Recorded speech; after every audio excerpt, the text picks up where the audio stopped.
खबर यूपी के महोबा से है, जहां देर शाम नोडल अधिकारी ने कलेक्ट्रेट सभागार में जिला अधिकारी के साथ समीक्षा बैठक की। वहीं इस बैठक के दौरान नोडल अधिकारियों से गौशाला के संबंध में फीडबैक लिया गया।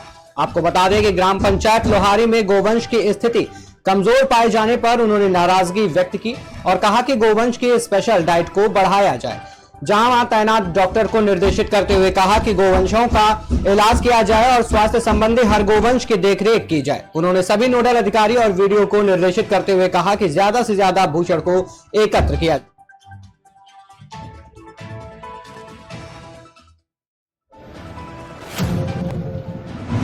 खबर यूपी के राजधानी लखनऊ से है, जहां 3 दिनों में पाजा फाउंडेशन अपनी मांगों को लेकर आंदोलन कर रहा है। वहीं इस धरने को रोकने के लिए भूमाफिया पूरी कोशिश कर रहे हैं। आपको बताते चले कि तालाब और बेली संस्कृत पाठशाला के सरकारी भूमि भ्रमणों की मुक्त करा, भ्रष्टाचार का ग्रहण खत्म करने और भूमाफिया और जिला प्रशासन के गठजोड़ और भ्रष्टाचार का भंडाफोड़ करने के लिए पाजा फाउंडेशन धरने पर बैठा है। जहां इस मामले में रमेश बहादुर, मीडिया मैनेजर और हिंदुस्तान अखबार के पत्रकार गौरव अवस्थी तालाब और बेली संस्कृत पाठशाला को मुक्त करने के सबसे बड़े दुश्मन भी बताए जा रहे हैं। वहीं अवैध कब्जे को लेकर एडीएम प्रशासन और नगर मजिस्ट्रेट को अब तक हटाया जा चुका है।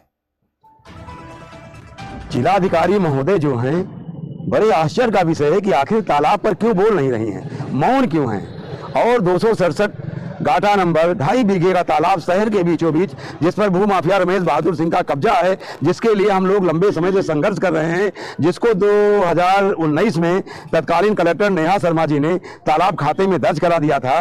और 2021 में एक नई रिपोर्ट आई कि एसजीएस का कहीं कोई नाम नहीं है। सारी जमीन या तो तालाब भूमि है या संस्कृत बेली पाठशाला की भूमि है। इस बात के लिए हमारा आंदोलन लंबे समय से चल रहा है। जिलाधिकारी से बार बार मिलते हैं, बार बार करें, कार्रवाई कर रही हूँ, कार्रवाई कोई दिखाई नहीं दे रही है। कि भूमाफिया की झूठी शिकायत पर, भूमाफियाओं के गिरोह के बयान पर इन्होंने हमारे खिलाफ एक FIR की एप्लीकेशन दे दी और हमारे ऊपर एक मुकदमा थाना मिलेरिया दर्ज करा दिया। ये बहुत बड़े शर्म की बात है कि एक कलेक्टर तालाब नहीं खाली करा रही है और भूमाफिया का साथ देकर के, भूमाफिया के साथ मिलकर हमारे ऊपर मुकदमा दर्ज करा रही है, हमारी हत्या कराने की कोशिश करा रही है। और इसके इस भ्रष्टाचार में एडीएम प्रशासन शामिल है, नगर मजिस्ट्रेट शामिल है, एसडीएम सदर शामिल है। जो भी प्रशासन का अमला है वो भूमाफिया के साथ खड़ा है, इस भ्रष्टाचारी एडीएम प्रशासन के साथ खड़ा है। और ये जिलाधिकारी रायबरेली माला श्रीवास्तव जी ना तो एडीएम प्रशासन के खिलाफ कोई कार्रवाई कर रही हैं, ना ये भूमाफियाओं के खिलाफ कोई कार्रवाई कर रही हैं, और भूमाफिया के भ्रष्टाचार में फर्जी मान्यता देने वाले अधिकारियों के खिलाफ भी कोई कार्रवाई नहीं कर रही हैं। कार्रवाई किसके ऊपर हो रही है? इस सच की आवाज को दबाने के लिए हमारे ऊपर एक फर्जी मुकदमा इन्होंने पत्र जारी करके कराया, जिससे प्रतीत हो रहा है कि भूमाफिया के भ्रष्टाचार में लिप्त होकर भ्रष्टाचारी का साथ दे रही हैं, भ्रष्टाचारी रमेश बहादुर सिंह के साथ खड़ी हैं और पाजा फाउंडेशन के पदाधिकारियों को उत्पीड़न कर रही हैं, उनकी हत्या कराने का षड्यंत्र कर रही हैं। मैं माननीय मुख्यमंत्री जी तक अब जाने का प्रयास ये काफी समय से चल रहा है। ये धरना अगर स्थगित होगा आगामी चरणों में और ये तालाब नहीं खाली होगा तो हम इस पूरी शिकायत को एक पदयात्रा के माध्यम से माननीय मुख्यमंत्री जी तक पहुंचाएंगे और जिलाधिकारी रायबरेली के भ्रष्टाचारी कृत्यों से उन्हें अवगत कराएंगे कि किस तरह उनके राज्य में, जिसे राम राज्य कहा जा रहा है, एक बहुत बड़े भूमाफिया के इशारे पर जिलाधिकारी और प्रशासन घूम रहा है। तो ये आज के धरने की रिपोर्ट है। कल और परसों छुट्टी है, सोमवार को हमारा एक हाई कोर्ट मैटर है, इसलिए हम 3 दिन के लिए अपना ये सत्याग्रह स्थगित करेंगे। ये सूचना हमने एलआईओ को दे दी है। अब मैं मंगलवार को पुनः सत्याग्रह पर बैठूंगा और फिर देखूंगा कि जिलाधिकारी क्या करती हैं। जैसा या भूमाफिया कह रहा कि मैं ट्रांसफर करा दूंगा, या वो ट्रांसफर करा के चली जाती हैं, या तालाब खाली करा के चली जाती हैं, जैसा होगा आपके सामने आएगा। जिलाधिकारी महोदय जो हैं।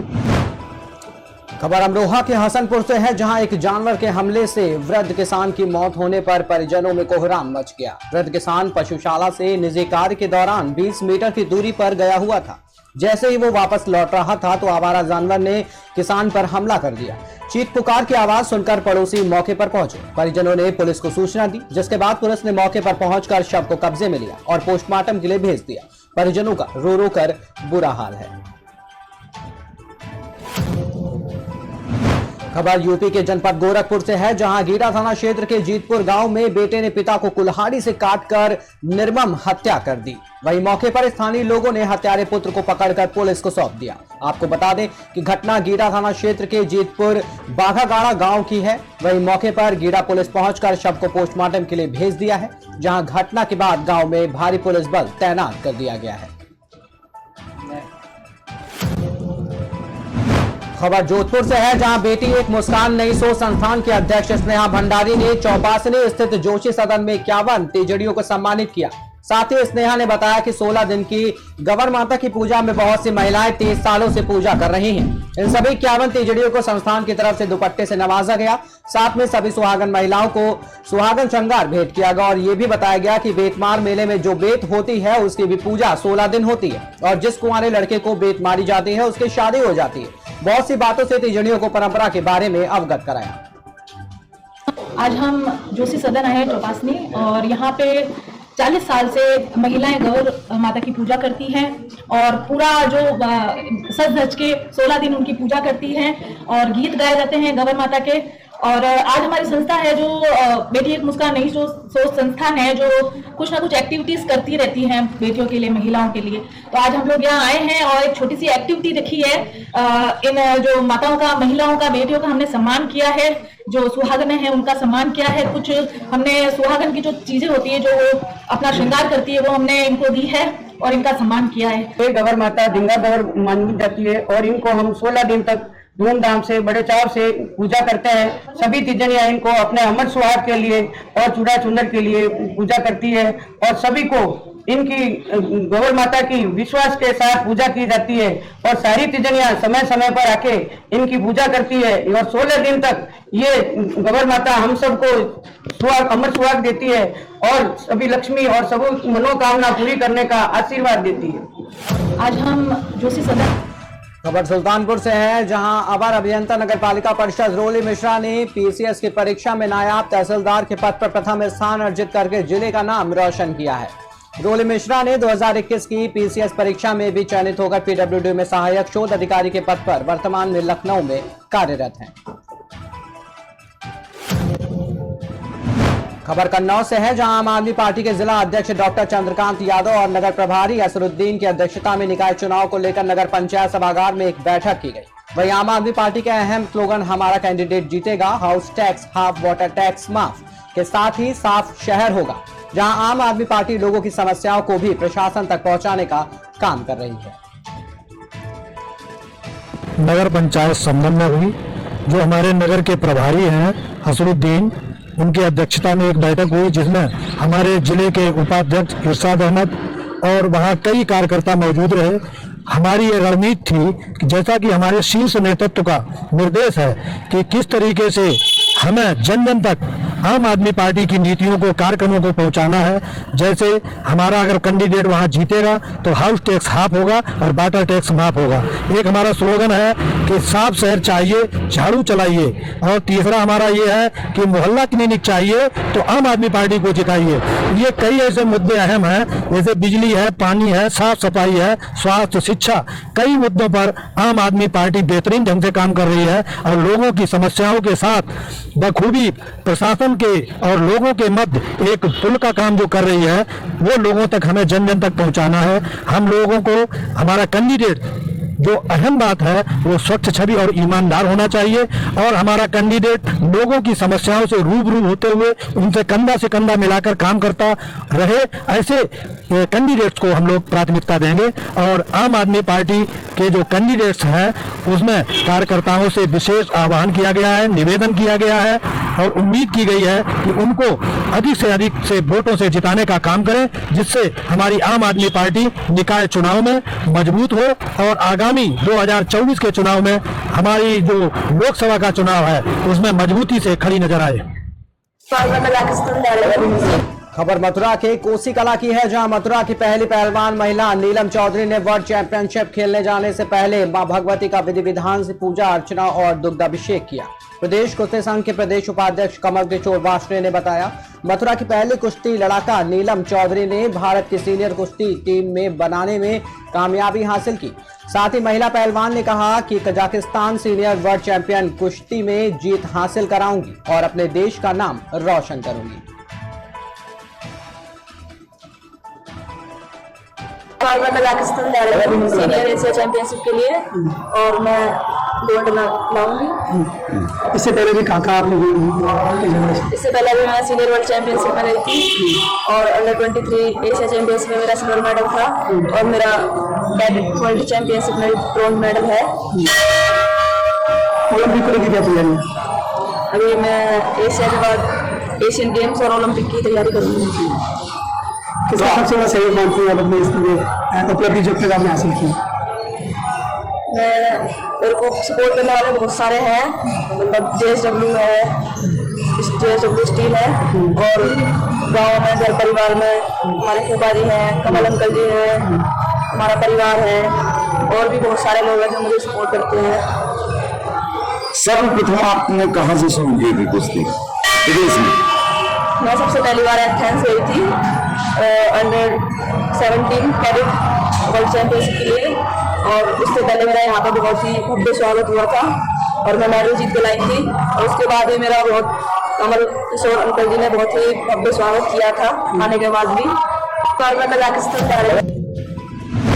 जहां शहीद नगर जूते के कारखाने में भयंकर आग लग गई, वहीं मकान की ऊपरी मंजिल पर जूते का कारखाने में कई केमिकल के ड्रम रखे थे जिसे जूते बनाने में इस्तेमाल किया जाता है। आपको बता दें कि केमिकल के चलते आग ने विकराल रूप ले लिया। वहीं इसकी सूचना फायर ब्रिगेड को दी गई, जिसके बाद फायर ब्रिगेड की गाड़ियां मौके पर पहुंच गई और स्थानीय लोगों के साथ मिलकर आग बुझाने की कोशिश करने में लग गई।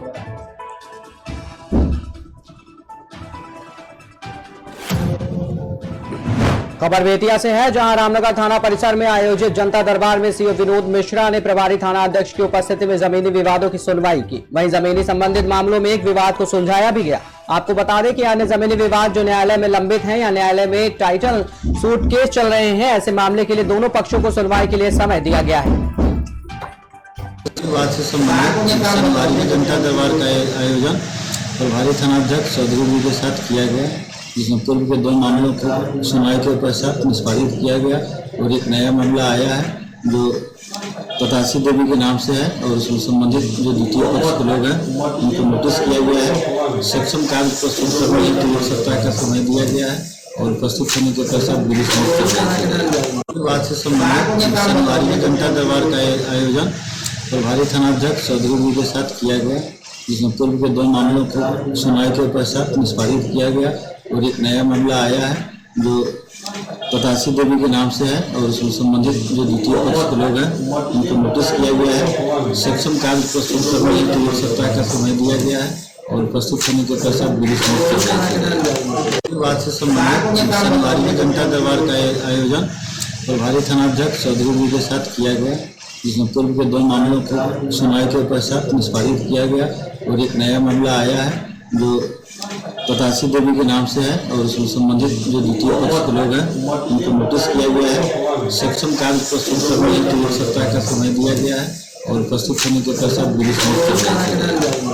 विवाद से संबंधित शनिवार में जनता दरबार का आयोजन प्रभारी थानाध्यक्ष चौधरी जी के साथ किया गया, जिसमें पूर्व के 2 मामलों को सुनवाई के पश्चात निष्पादित किया गया और एक नया मामला आया है जो पतासी देवी के नाम से है और उसमें संबंधित जो द्वितीय पक्ष के लोग हैं उनको नोटिस किया गया है। सक्षम कार्य प्रस्तुत करने के लिए 1 सप्ताह का समय दिया गया है और प्रस्तुत होने के पश्चात विधि समाप्त किया जाएगा। विवाद से संबंधित शनिवार में जनता दरबार का आयोजन प्रभारी थानाध्यक्ष चौधरी जी के साथ किया गया, जिसमें पूर्व के 2 मामलों को सुनवाई के पश्चात निष्पादित किया गया और एक नया मामला आया है जो पतासी देवी के नाम से है और उसमें संबंधित जो द्वितीय पक्ष के लोग हैं उनको नोटिस किया गया है। सक्षम कार्य प्रस्तुत करने के लिए 1 सप्ताह का समय दिया गया है और प्रस्तुत होने के पश्चात विधि समाप्त किया जाएगा। विवाद से संबंधित शनिवार में जनता दरबार का आयोजन प्रभारी थानाध्यक्ष चौधरी जी के साथ किया गया, जिसमें पूर्व के 2 मामलों को सुनवाई के पश्चात निष्पादित किया गया और एक नया मामला आया है जो पतासी देवी के नाम से है और उसमें संबंधित जो द्वितीय पक्ष के लोग हैं उनको नोटिस किया गया है। सक्षम कार्य प्रस्तुत करने के लिए 1 सप्ताह का समय दिया गया है और प्रस्तुत होने के पश्चात विधि समाप्त किया जाएगा। विवाद से संबंधित शनिवार में जनता दरबार का आयोजन प्रभारी थानाध्यक्ष चौधरी जी के साथ किया गया, जिसमें पूर्व के 2 मामलों को सुनवाई के पश्चात निष्पादित किया गया और एक नया मामला आया है जो पतासी देवी के नाम से है और उसमें संबंधित जो द्वितीय पक्ष के लोग हैं उनको नोटिस किया गया है। सक्षम कार्य प्रस्तुत करने के लिए 1 सप्ताह का समय दिया गया है और प्रस्तुत होने के पश्चात विधि समाप्त किया जाएगा। विवाद से संबंधित शनिवार में जनता दरबार का आयोजन प्रभारी थानाध्यक्ष चौधरी जी के साथ किया गया, जिसमें पूर्व के 2 मामलों को सुनवाई के पश्चात निष्पादित किया गया और एक नया मामला आया है जो बतासी देवी के नाम से है और उसमें संबंधित जो द्वितीय पक्ष के लोग हैं उनको नोटिस किया गया है। सक्षम कार्य प्रस्तुत करने हेतु 1 सप्ताह का समय दिया गया है और प्रस्तुत होने के पश्चात विधि समाप्त कर दिया जाएगा। बात से संबंधित शनिवार जनता दरबार का आयोजन प्रभारी थानाध्यक्ष चौधरी जी के साथ किया गया, जिसमें पूर्व के 2 मामलों को सुनवाई के पश्चात निष्पादित किया गया और एक नया मामला आया है जो बतासी देवी के नाम से है और उसमें संबंधित जो द्वितीय पक्ष के लोग हैं उनको नोटिस किया गया है। सक्षम कार्य प्रस्तुत करने हेतु 1 सप्ताह का समय दिया गया है और प्रस्तुत होने के पश्चात विधि समाप्त कर दिया जाएगा। बात से संबंधित शनिवार जनता दरबार का आयोजन प्रभारी थानाध्यक्ष चौधरी